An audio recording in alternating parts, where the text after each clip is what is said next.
ನಾವೀಗ ಹೇಳೋಕೆ ಹೊರಟಿರೋದು ಆನೇಕಲ್ನ ಸ್ಟೋರಿ. ಆನೇಕಲ್ನಲ್ಲಿ ಒಬ್ಬರು ರೈತರು ಗ್ರೀನ್ ಹೌಸ್ ಮಾಡ್ಕೊಂಡಿದ್ರು. ಇದನ್ನ ಒಂದಷ್ಟು ಜನ ಗುತ್ತಿಗೆಗಂತ ಕೇಳಿದ್ದಾರೆ. ಗುತ್ತಿಗೆಗೆ ಕೊಡೋದಿಲ್ಲ ಅಂತ ಹೇಳಿದ್ದಕ್ಕಾಗಿ ಗ್ರೀನ್ ಹೌಸನ್ನು ಧ್ವಂಸ ಮಾಡಲಾಗಿದೆ ಎನ್ನುವಂಥದ್ದು ಗೊತ್ತಾಗ್ತಾ ಇದೆ. ರೈತನ ಗ್ರೀನ್ ಹೌಸ್ ಧ್ವಂಸ ಮಾಡಿದ್ದಾರೆ ಕಿಡಿಗೇಡಿಗಳು. ಆನೇಕಲ್ ಸಮೀಪದ ಸಿಂಗಸಂದ್ರದಲ್ಲಿ ನಡೆದಿರುವಂಥ ಘಟನೆ ಇದು. ಕಾರ್ತಿಕ್ ರೆಡ್ಡಿಯವರ 1 ಎಕರೆಯಲ್ಲಿ ಇದ್ದಂಥ ಗ್ರೀನ್ ಹೌಸ್ ಅಣ್ಣಯ್ಯಪ್ಪ ಹಾಗೇನೆ ಶ್ರೀಧರ್ ಮುರಳಿ ಎಂಬುವರ ವಿರುದ್ಧ ಈ ಆರೋಪ ಕೇಳಿಬಂದಿದೆ. ಅಷ್ಟೇ ಅಲ್ಲದೆ ಆನೇಕಲ್ ಪೊಲೀಸ್ ಠಾಣೆಯಲ್ಲಿ FIR ಕೂಡ ದಾಖಲಾಗಿದೆ.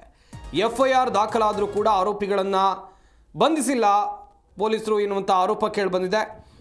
1.5 ವರ್ಷದ ಹಿಂದೆ ಪ್ರಭಾವತಿ ಎಂಬುವರಿಂದ ಕಾರ್ತಿಕ್ ರೆಡ್ಡಿ ಅವರು ಜಮೀನನ್ನು ಖರೀದಿ ಮಾಡಿದರು. ಕೃಷಿ ಮಾಡುವ ಉದ್ದೇಶದಿಂದ ಜಮೀನನ್ನು ಅವರು ತಗೊಂಡಿದ್ದು.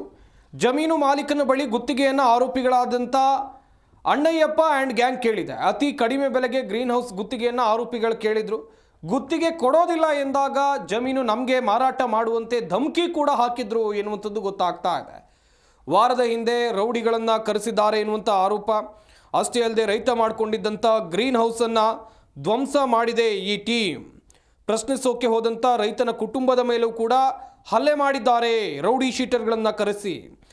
ಈ ಸಂಬಂಧ ಆನೇಕಲ್ ಪೊಲೀಸ್ ಠಾಣೆಯಲ್ಲಿ FIR ದಾಖಲಾಗಿದೆ. FIR ದಾಖಲಾದರೂ ಕೂಡ ಇಲ್ಲಿ ಆರೋಪಿಗಳನ್ನು ಯಾಕೆ ಬಂಧಿಸಿಲ್ಲ ಅನ್ನುವಂಥದ್ದು ನಮ್ಮ ಪ್ರಶ್ನೆ.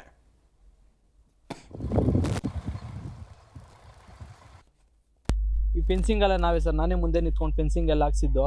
ಆವತ್ತಿಂದ ಏನು ತೊಂದರೆ ಕೊಟ್ಟಿಲ್ಲ. ಇವ್ರನ್ನ ಬಂದು ಕೇಳಿದ್ರು, ಲೀಸ್ ಕೊಡಿ, ನಾವೇ ಇನ್ನೊಂದು 5 ವರ್ಷ ಮಾಡ್ಕೊತೀವಿ, ಆಮೇಲೆ ನೀವು ಬಿಟ್ಕೊಡ್ತೀವಿ ಅಂತ. ನಾವು ಬಂಡವಾಳ ಹಾಕಿ ಬೇರೆಯವ್ರಿಗೆ ಏನು ಬಿಟ್ಕೊಡ್ಬೇಕು, ನಾವೇ ಫಾರ್ಮ್ ಹೌಸ್ ಮಾಡ್ಕೊಳ್ಳೋಣ ಅಂತ ನಾವು. ಎಸ್, ಈ ಬಗ್ಗೆ ಇನ್ನಷ್ಟು ಮಾಹಿತಿಯನ್ನು ಕೊಡ್ತಾರೆ ನಮ್ಮ ಆನೇಕಲ್ನ ಪ್ರತಿನಿಧಿ ಮೂರ್ತಿ ಸಿ. ದೂರವಾಣಿ ಸಂಪರ್ಕದಲ್ಲಿ ಜಾಯ್ನ್ ಆಗ್ತಾ ಇದ್ದಾರೆ.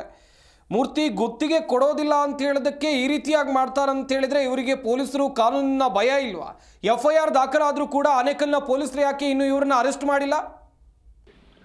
ಖಂಡಿತ ಸಂಪತ್, ಒಂದು ರೀತಿ ಈ ಒಂದು ಆನೇಕಲ್ ಪೊಲೀಸ್ ಠಾಣಾ ವ್ಯಾಪ್ತಿಯಲ್ಲಿ ಇರ್ತಕ್ಕಂಥ ರೌಡಿ ಶೀಟರ್ಗಳು ಮತ್ತೆ ರೌಡಿಗಳು ಯಾರಿದ್ದಾರೆ ಅವ್ರಿಗೆಲ್ಲ ಪೊಲೀಸರ ಭಯ ಸತ್ತು ಹೋಗಿದೆ ಅಂತ ಹೇಳಿದ್ರು ಕೂಡ ತಪ್ಪಾಗಲಾರದು. ಕಳೆದ 1 ವರ್ಷದಿಂದ 1 ಎಕರೆ 10 ಗುಂಟೆ ಖರೀದಿ ಮಾಡಿರ್ತಕ್ಕಂತಹ ಕಾರ್ತಿಕ್ ರೆಡ್ಡಿ ಯಾರಿದ್ದಾರೆ ಅವರು ಕಂಪ್ಲೀಟ್ ಒಂದು ಜಾಗದಲ್ಲಿ ಗ್ರೀನ್ ಹೌಸ್ ಅನ್ನ ನಿರ್ಮಾಣ ಮಾಡಿ ಅಲ್ಲೊಂದು ಕೃಷಿಯನ್ನ ಮಾಡ್ತಾ ಇರ್ತಕ್ಕಂಥದ್ದು. ಆದ್ರೆ ಈ ಯಾರ್ಗದೆ ನಿವಾಸಿ ಅಣ್ಣಪ್ಪ ಮತ್ತು ಮಕ್ಕಳು ಶ್ರೀಧರ್ ಇನ್ನೊಬ್ಬ ಯಾರಿದ್ದಾರೆ ಅವರು ಈ ಹಿಂದೆ ಅಂದ್ರೆ ಕಾರ್ತಿಕ್ ರೆಡ್ಡಿ ಖರೀದಿ ಮಾಡುವ ಹಿಂದೆ ಇವರು ಆ ಒಂದು ಜಮೀನನ್ನ ಗುತ್ತಿಗೆ ಪಡೆದು ಒಂದು ವ್ಯವಸಾಯನ ಕೂಡ ಮಾಡ್ತಾ ಇರ್ತಕ್ಕಂಥದ್ದು. ಆದ್ರೆ ಕಾರ್ತಿಕ್ ರೆಡ್ಡಿ ಪರ್ಚೇಸ್ ಮಾಡಿದ್ಮೇಲೆ ಕಾರ್ತಿಕ್ ರೆಡ್ಡಿ ಅವ್ರಿಗೆ ಗುತ್ತಿಗೆ ಕೊಡೋದಿಲ್ಲ, ಇವರೇ ಸ್ವತಃ ಕೃಷಿಯನ್ನು ಮಾಡ್ತಾ ಇರ್ತಕ್ಕಂಥದ್ದು. ಹಾಗಾಗಿ ಇದರಿಂದ ಬೇಸತ್ತಂತ ಅಣ್ಣಪ್ಪ ಮತ್ತು ಮಕ್ಕಳು ಆರ್ಗದ್ದೆ ನಿವಾಸಿಗಳಾದ ಇವರು ಏಕಾಏಕಿ ಬಂದು ಒಂದು ರಾತ್ರೋರಾತ್ರಿ ಈ ಒಂದು ಎಲ್ಲ ಶೆಡ್ ಅನ್ನು ಕೂಡ ಬೀಳ್ಸಿರ್ತಕ್ಕಂಥದ್ದು. ಮಾರನೇ ದಿನ ಬೆಳಿಗ್ಗೆ ಬಂದು ಕೇಳಿದಂತ ಸಂದರ್ಭದಲ್ಲಿ ನೀನ್ ಇದನ್ನ ನನಗೆ ಗುತ್ತಿಗೆ ಕೊಡ್ಬೇಕು, ಇಲ್ಲ ಅಂತಂದ್ರೆ ನಿಮ್ಮನ್ನ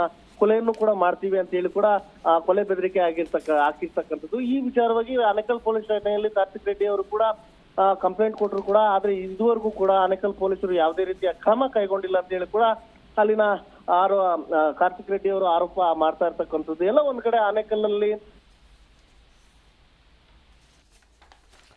ಥ್ಯಾಂಕ್ ಯು ಮೂರ್ತಿ ತಮ್ಮೆಲ್ಲ ಡೀಟೇಲ್ಸ್ಗಾಗಿ.